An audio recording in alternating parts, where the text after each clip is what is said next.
Quand tu fais un conteneur de 40 pieds en Italie, tu payes le bateau, tu arrives au port de Lomé, tu peux faire la vente à Lomé. Même si tu continues au Burkina, c'est la même vente que tu vas aller faire. Mais moi, donc quand j'ai garé la voiture puis je suis resté sans rien faire, c'est ainsi que j'ai commencé à relire mes livres de développement personnel, à suivre mes cours, mes formations et à assister à les conférences partout avant de démarrer les Boussines SRL du Congo, avant de démarrer Blessing Company aujourd'hui, que de 2020 aujourd'hui évolue dans plusieurs business. Blessing Company, j'ai commencé avec la cosmétique, le transport, parce que quand je faisais le transport en tant que chauffeur, je voyais que c'était un business qui marche. Et les gens étaient très... faut dire que les Ivoiriens veulent investir. Même les fonctionnaires prennent même leurs rappels, ils payent voiture, mais ils n'arrivent pas parce qu'ils ne sont pas préparés, ils n'ont pas d'expérience. Et j'ai dit, ben, Blessing Transport peut résoudre ce problème. Pourquoi ne pas faire la gestion de biens des véhicules des gens? Parce que les chauffeurs, ils ont juste besoin de savoir que le propriétaire du véhicule ou le chauffeur ou le gérant de la voiture est dans le domaine, il connaît, il sait ce qui se passe sur le terrain et il devient droit. Autrement, vous allez tourner en rond, ils vont vous déclarer des pannes et vous n'allez pas vous retrouver. Donc avec Blessing Transport, Blessing Cosmétique et Blessing Construction, aujourd'hui nous construisons en 3 ans. Donc il faut dire que nous avons réussi, on peut avancer un peu. Nous avons fait ça en 3 ans, simplement parce que d'abord il y a de l'expérience et il y a de la conférence. Et il y a de l'expérience et il y a également de la formation. C'est pourquoi j'aime dire que on doit apprendre, se former avant de se lancer si vraiment on veut réussir. Autrement dit, on peut s'auto-former en essayant d'entreprendre. Mais cela va causer beaucoup de pertes. Vous allez perdre jusqu'à ce que vous en arrivez à vous en sortir. Mais si vous êtes vraiment résilient, rien ne peut vous empêcher de vous en sortir. Alors, comme je l'ai dit, on peut avancer. On y va. On peut avancer.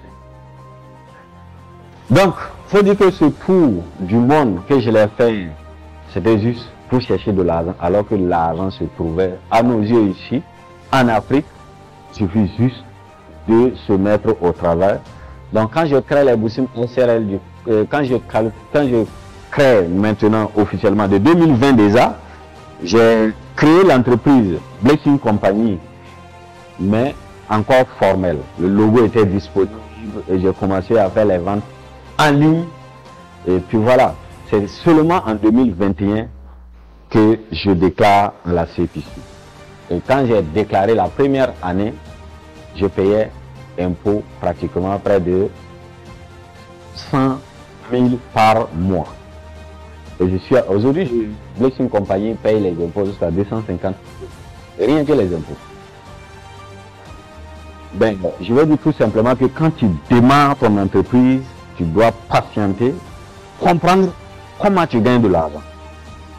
Il faut être sûr de comment tu gagnes de l'argent. Avec les Boussines SRL du Congo, je gagnais de l'argent venant parce qu'ils avaient des contacts, les expatriés, les Français sont mes amis.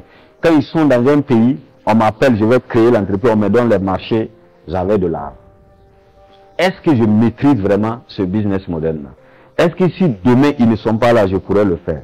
Tout ça, il est très important de vérifier avant de se lancer. Parce que la vision de Blessing Company à sa création, c'est basé sur la population. C'est basé sur les humains. Et tant que les gens vivent, nous allons travailler.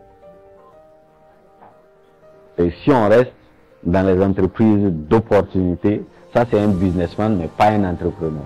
Un entrepreneur doit répondre aux besoins. Voilà. Donc, nous allons parler maintenant. Je pense que avant d'être entrepreneur, on en a parlé déjà. Vous pouvez comprendre. Et nous allons parler quand on est entrepreneur et qu'on a besoin de l'argent. Qu'est-ce qu'on fait exactement? Parce que moi, c'est l'une de mes C'est une de mes spécialités en tout cas. Quand je dors de minuit à 4 heures du matin, le lendemain quand je me lève et que je vais m'adresser à un institut financier, je fais sortir de l'argent. C'est ça. Mais j'insiste à ce que vous soyez vraiment sûr de comprendre d'où vient votre argent avant de commencer à chercher ou à faire de l'argent. Vous devez vraiment être sûr. Si vous n'êtes pas sûr, vous êtes obligé, vous risquez de vous mettre encore plus de pression. Certes, moi j'aime bien la pression, c'est ce que j'aime dire. Parce qu'un entrepreneur sans la pression ne peut pas vraiment aller au sommet. Si vous êtes entrepreneur, vous devez créer de la pression pour mettre sur vous.